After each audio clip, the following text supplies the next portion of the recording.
ഏരൂർ ശ്രീ മഹാഗണപതി ക്ഷേത്രത്തിലെ തിരുവോണ മഹോത്സവത്തോടനുബന്ധിച്ച് അന്നദാനം നടന്നു. ഉത്സവത്തോടനുബന്ധിച്ച് എല്ലാ ദിവസവും അന്നദാനം നടത്തുന്നുണ്ട്. കടുത്ത ചൂടിനെ അവഗണിച്ചും അധ്യാപകർ, കുട്ടികൾ, മുതിർന്നവർ ഉൾപ്പെടെ നൂറുകണക്കിന് പേർ അന്നദാനത്തിൽ പങ്കെടുത്തു. മുൻ വർഷങ്ങളിൽ നിന്നും വ്യത്യസ്തമായി ഇക്കുറി ക്ഷേത്ര ഉപദേശക സമിതിയിൽ എല്ലാ അംഗങ്ങളും സ്ത്രീകളാണെന്ന പ്രത്യേകതയുമുണ്ട്. അതുകൊണ്ട് തന്നെ കഴിഞ്ഞ വർഷങ്ങളിൽ നടത്തിയതിനേക്കാൾ ഉത്സവം അതിഗംഭീരമാക്കാനുള്ള തീവ്ര ശ്രമത്തിലാണ് പ്രസിഡന്റ് ലതിക, സെക്രട്ടറി പ്രിയങ്ക അംജിത്ത് എന്നിവരുടെ നേതൃത്വത്തിലുള്ള ഭരണസമിതി. 2024 വർഷത്തിലെ ഏരൂർ ശ്രീ മഹാഗണപതി ക്ഷേത്രത്തിലെ തിരുവോണ മഹോത്സവം ഫെബ്രുവരി 3 തുടങ്ങി 9 അവസാനിക്കുകയാണ്. എല്ലാ കൊല്ലത്തെയും പോലെ തന്നെ പതിവ് ക്ഷേത്ര പൂജകളോടൊപ്പം തന്നെ എല്ലാ ദിവസവും അന്നദാനം ഉണ്ട്. പിന്നെ വൈകുന്നേരങ്ങളിൽ ഭഗവാന്റെ ഇഷ്ട വഴിപാടായ അപ്പം മൂടലും ഉണ്ടായിരിക്കുന്നതാണ്. അതുപോലെ തന്നെ വിവിധ സ്റ്റേജ് ഷോകളും കലാപരിപാടികളും ഉണ്ട്.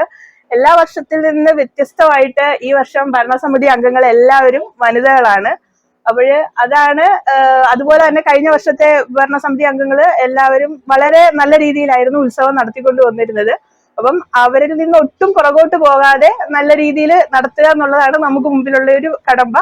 അപ്പം അവരിൽ നിന്ന് പൂർണ്ണ പിന്തുണയാണ് ഈ വർഷം നമുക്ക് എല്ലാ കാര്യങ്ങൾക്കും നടത്തിയിരുന്നത്. അതുകൊണ്ട് തന്നെ ഇതുവരെ ഉത്സവം വലിയ കുഴപ്പങ്ങളൊന്നും ഇല്ലാതെ നല്ല രീതിയിൽ തന്നെ നടത്തിക്കൊണ്ട് പോകുന്നുണ്ട്. നാട്ടുകാരും നല്ല രീതിയിൽ സഹകരിക്കുന്നുണ്ട്. സഹകരണങ്ങളായാലും എല്ലാം നല്ല രീതിയിൽ നടക്കുന്നുണ്ട്. കഴിഞ്ഞ വർഷത്തെ പോലെ തന്നെ വർണ്ണാഭമായ ദീപക്കാഴ്ചകളും അതുപോലെ തന്നെ വളരെ വ്യത്യസ്തമായിട്ടുള്ള രീതിയിൽ ഇപ്രാവശ്യവും ഘോഷയാത്രകൾ കൊണ്ടുവരാൻ നമ്മൾ ശ്രമിക്കുന്നുണ്ട്.